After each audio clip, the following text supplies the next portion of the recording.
大家好，我係 Eva。喺上一集，我哋就同大家回顧咗2025年的士牌價嘅走勢，同埋展望一下嚟緊2026年的士牌價嘅情況。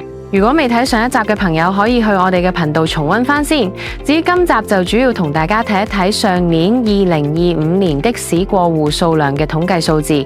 無論你係車主又或者係準買家，都希望你可以藉住呢條片掌握到最新嘅市況。如果未訂閱我哋頻道嘅朋友，記得訂閱，多謝支持。我哋可以先睇一睇上年2025年嘅的士牌價走勢圖表。基本上，如果有留意開我哋頻道嘅朋友都知道，的士牌價喺2025年嘅表現確實唔係咁理想。我哋就以市區的士牌價為例，由年頭285萬下跌到年尾216萬，全年下跌咗96萬，跌幅大約24.2%。至於新界的士牌價，由年頭205萬下跌到年尾140萬，全年下跌咗65萬，跌幅大約31.7%。咁到底2025年的士嘅過戶數量又係唔係跟住牌價咁不斷萎縮呢？我哋再睇一睇2025年運輸署嘅的士過戶數量。根據運輸署俾我哋嘅官方數字睇得到，整個年度都係升升跌跌。喺上年頭兩季季度，市區的士嘅過戶數量差唔多，每個月都係起伏不停。1月份嘅過戶數量有189宗，而6月份嘅過戶數量就有244宗，成為全年高位，升幅超過30%。其實頭兩季都有出現咗過住幾年經常發生嘅量升價跌嘅現象，但係到咗9月份開始，過戶量就有明顯嘅回落。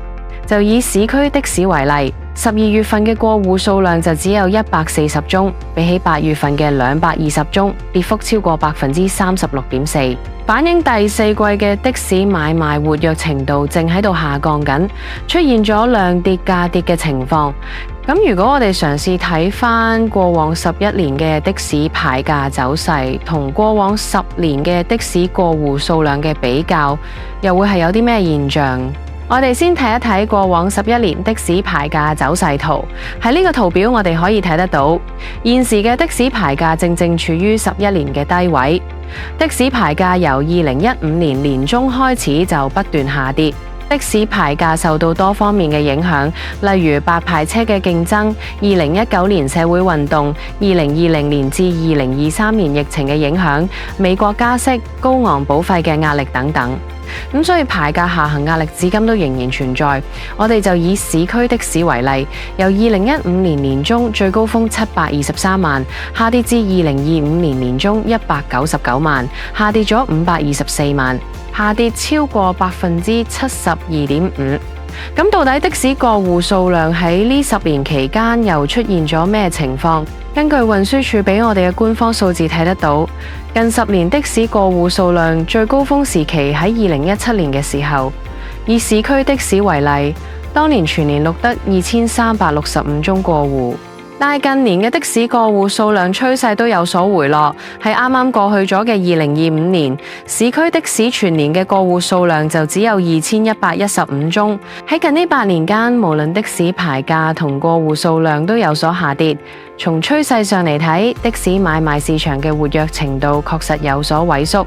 咁到底的士牌嘅價值會唔會有逆轉嘅可能，定係會繼續萎縮呢？其實關鍵好睇市場上的士生意嘅營運情況會唔會得以改善，例如網約車平台對的士業嘅競爭環境、的士服務質素同開支成本等等。